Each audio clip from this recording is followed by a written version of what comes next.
എല്ലാവർക്കും നമസ്കാരം.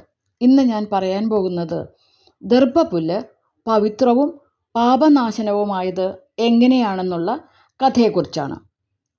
ദക്ഷ പ്രജാപതിയുടെ പുത്രിയും കശ്യപ മഹർഷിയുടെ പത്നിമാരുമായിരുന്നു നാഗമാതാവ് കദ്രുവും ഗരുഡൻ്റെ മാതാവ് വിനതയും.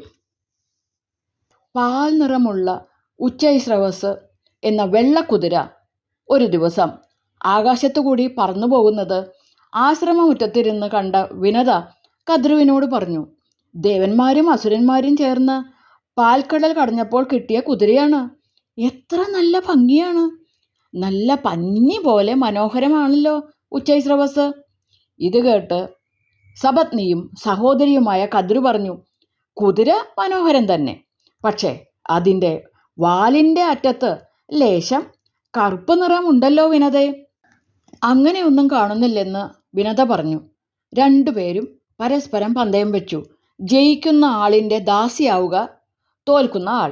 നാഗമാതാവായ കദ്രു കറുത്ത സർപ്പങ്ങളെ വിളിച്ച് ദേവേന്ദ്രൻ്റെ പഞ്ഞി പോലെ വെളുത്ത കുതിരയുടെ വാലിൽ കടിച്ചു തൂങ്ങി കിടക്കാൻ പറഞ്ഞു. പിറ്റേ ദിവസം കുതിര ആകാശത്തുകൂടി പോയപ്പോൾ ദൂരെ നിന്നും നോക്കിയ കദ്രുവും വിനതയും കുതിരയുടെ വാലിൻ്റെ അറ്റത്തെ കറുപ്പ് നിറം കണ്ടു. അങ്ങനെ കദ്രുവിൻ്റെ ദാസിയായി സപത്നിയും ഗരുഡൻ്റെ മാതാവുമായ വിനത. ഒരിക്കൽ ഗരുഡൻ കദ്രുമാതാവിനോട് ചോദിച്ചു, നാഗമാതാവേ, എൻ്റെ മാതാവായ വിനതയുടെ ദാസ്യം മാറുവാൻ ഈ മകൻ എന്താണ് ചെയ്യേണ്ടത്? ദേവലോകത്ത് ചെന്ന് അമൃത് കൊണ്ടുവന്നാൽ മാത്രം ഗരുഡൻ്റെ മാതാവായ വിനതയെ ദാസ്യത്തിൽ നിന്നും മോചിപ്പിക്കാം എന്ന് കദ്രു പറഞ്ഞു. ഗരുഡൻ അമൃതിനായി ദേവലോകത്തേക്ക് യാത്രയായി. അമൃത കലശത്തിന് കാവൽ നിൽക്കുന്ന ഉഗ്ര സർപ്പങ്ങളുടെ കണ്ണു വെട്ടിച്ച് അമൃതകലശമെടുത്ത് ഭൂമിയിലേക്ക് പറന്നു.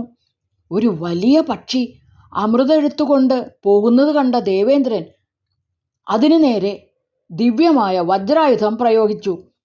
ഇടിമിന്നൽ പോലെ ചീറിപ്പാഞ്ഞു വന്ന വജ്രായുധം ഗരുഡൻ്റെ തൂവലിൽ തട്ടി തെറിച്ചുപോയി. ദേവേന്ദ്രൻ ആയുധം നഷ്ടപ്പെട്ട് പകച്ചുപോയി. ഗരുഡൻ ദേവേന്ദ്രന് നേരെ തിരിഞ്ഞു നിന്ന് പറഞ്ഞു, ഹേ ദേവേന്ദ്ര, വിനയത്തോടെ ഈ ഗരുഡൻ അങ്ങയെ പ്രണമിക്കുന്നു. അങ്ങയുടെ ദിവ്യായുധമായ വജ്രായുധത്തിന് എന്നെ സ്പർശിക്കാൻ പോലും സാധ്യമല്ല. പക്ഷേ ഈ വജ്രായുധം ഉണ്ടാക്കിയിരിക്കുന്നത് ദധീചി എന്ന മഹർഷിയുടെ അസ്ഥി കൊണ്ടാണ്. അതുകൊണ്ട് ദധീചി മഹർഷിയോടുള്ള ആദരസൂചകമായി ഞാനിതാ എൻ്റെ ഒരു തൂവൽ സ്വയം കൊഴിച്ചു കളയുന്നു എന്ന് പറഞ്ഞ് സ്വയം കൊക്കുകൊണ്ട് ഒരു തൂവൽ കൊത്തിയെടുത്ത് അന്തരീക്ഷത്തിലേക്ക് പറത്തിവിട്ടു. ആ തൂവൽ ആകാശത്തിലൂടെ പറന്ന് വനത്തിൽ യാഗം ചെയ്തുകൊണ്ടിരുന്ന കുറേ മഹർഷിമാരുടെ മധ്യത്തിൽ വീണു. സ്വർണവർണ്ണത്തിൽ തിളങ്ങുന്ന ഭംഗിയുള്ള തൂവൽ ഒരു മഹർഷി കയ്യിലെടുത്തു. മറ്റുള്ള മഹർഷിമാരെ കാണിച്ചു. മയിൽപീലിയേക്കാൾ മനോഹരം. ഒരു തൂവലിന് ഇത്രയും ഭംഗിയുണ്ടെങ്കിൽ ഇതുപോലെ ആയിരക്കണക്കിന് തൂവൽ ധരിച്ച ആ പക്ഷിക്ക് എന്തുമാത്രം ഭംഗിയുണ്ടാകും. അതിമനോഹരനായ ആ പക്ഷി ഇനി മുതൽ സുവർണൻ എന്ന നാമധേയത്തിൽ അറിയപ്പെടട്ടെ. മഹർഷിമാർ ഗരുഡനെ അനുഗ്രഹിച്ചു. അങ്ങനെ ഗരുഡന് സുവർണൻ എന്ന നാമധേയം ലഭിച്ചു. അമ്മയെ ദാസ്യത്തിൽ നിന്ന് മോചിപ്പിക്കാൻ വേണ്ടി മാത്രമാണ് അമൃത് കൊണ്ടുപോകുന്നത് എന്നും ഇതിൽ നിന്നും ഒരു തുള്ളി പോലും കഴിക്കില്ല എന്നും ഗരുഡൻ ഇന്ദ്രന് വാക്കുകൊടുത്തു. മാതാവ് വിനതയെ ദാസ്യത്തിൽ നിന്നും മോചിപ്പിച്ചാൽ അമൃത തിരികെ എടുത്തോളാൻ ഇന്ദ്രന് അനുവാദം നൽകി. ഇന്ദ്രനിൽ നിന്ന് വരവും വാങ്ങി ഗരുഡൻ കദ്രുവിൻ്റെ ആശ്രമത്തിലെത്തി.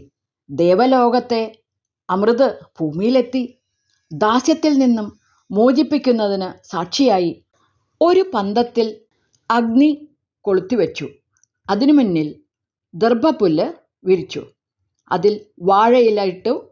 ഇലയിലേക്ക് അഗ്നിസാക്ഷിയായി ഗരുഡൻ അമൃതകലശം ഭക്തിപൂർവം വെച്ചപ്പോൾ കലശക്കുടം ഒന്ന് തുളുമ്പി.